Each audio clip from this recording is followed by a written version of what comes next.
ocean. हो सकता है ये समुद्र में फेंका हुआ चीज एक दिन आ सकता है, And you may, it can be possible that the things that are thrown into the ocean, it can be recompensed. लेकिन यीशु ने जिस दया के सागर में फेंका है, But the mercies of the ocean where Jesus has thrown, उसमें से कोई नहीं निकल पाएगा। nobody can fetch out of it. आप और मैं पापी यीशु के सामने रोएंगे, हमारे पाप को क्षमा करेगा। You and I with the sins, if we cry in the presence of God, God will forgive our sin. Last वचन बोल के मैं समाप्त करता हूँ। Last thing I want to say and I want to conclude. हाँ, हन्ना रोया, सबको मालूम है।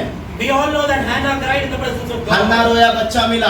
And Hannah cried and she begat a son. लेकिन लास्ट बात मैं बोलना चाहता हूँ, But I want to say lastly, सेवक लोग रोया बोल के लिखा है। it is written the saints of God prayed. प्रभु के दास लोग रोते हैं। The servants of God prayed. किसके लिए रोते हो लोग? Why they are weeping? मेरे लोगों को तू दया कर प्रभु बोल के रोते बोल के They are बाइबल कहता है। weeping that have mercy upon our people.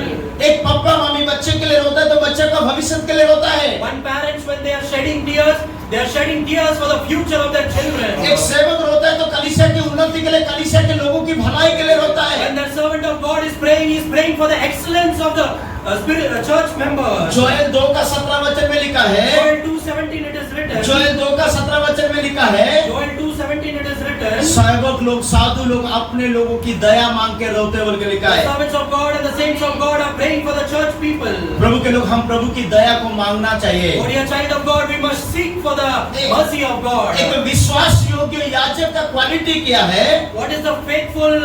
Servant of God का What is the character of the faithful servant of God? वो दूसरों के पाप के लिए प्रायश्चित करता है। He will repent for others' sins.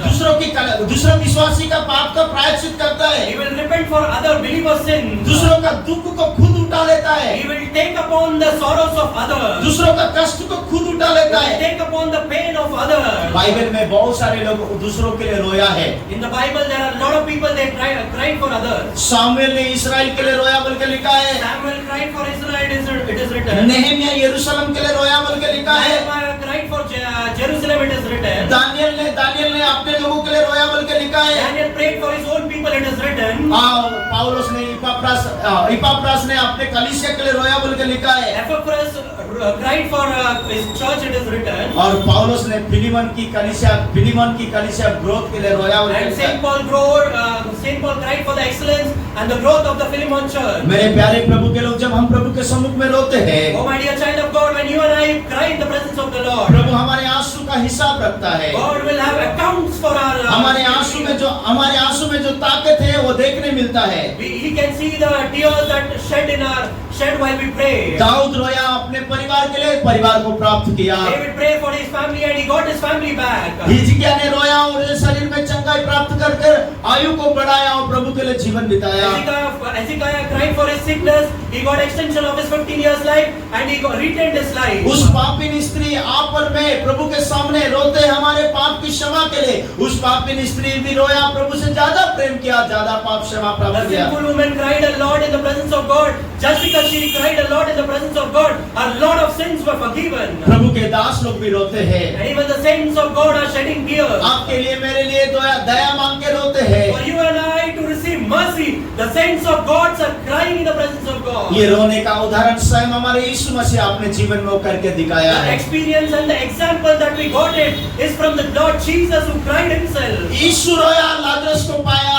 Jesus wept and he recovered Lazarus. अगर आपके लिए, मेरे लिए कोई रोता है तो वो हमको चाहता है, वो हमको प्रेम करता है। For you and I, if somebody is crying, that means, that denotes that they love us. आइए सुबह के समय हम आंसू की आत्मा को प्रभु से मांगेंगे। This morning, let us receive the spirit of crying. हम प्रभु के उस आत्मा को प्राप्त करके हमको प्रभु ऐसे एक रोने की आत्मा दे। Let us receive the spirit of crying. Let us give heal to receive the spirit of crying. हम अपने परिवार की आत्मिकता के लिए रोएंगे। Let us give and let us receive or let us pray for the spirituality of our family. हमारे कलीसिया के बढ़ोतरी के लिए रोएंगे। Let us weep for the growth of our church. हमारे बच्चों की परिवर्तनता के लिए रोएंगे। Let us weep for the growth of our children. हमारे आंसू को वो अपने कुप्पी में रखता है। He will store the weep in a bottle. वो अपने बातों को लिख के चर्चा करता है। He is writing it and he is talking about it. आइए मेरे प्यारे प्रभु के लोग, प्रभु की हाजिरी में हम समर्पण हो Oh जाएंगे। dear child of God, let us yield in the presence of God. प्रभु हमको सबको ये वचन से आशीष करे। May God bless us all through this word.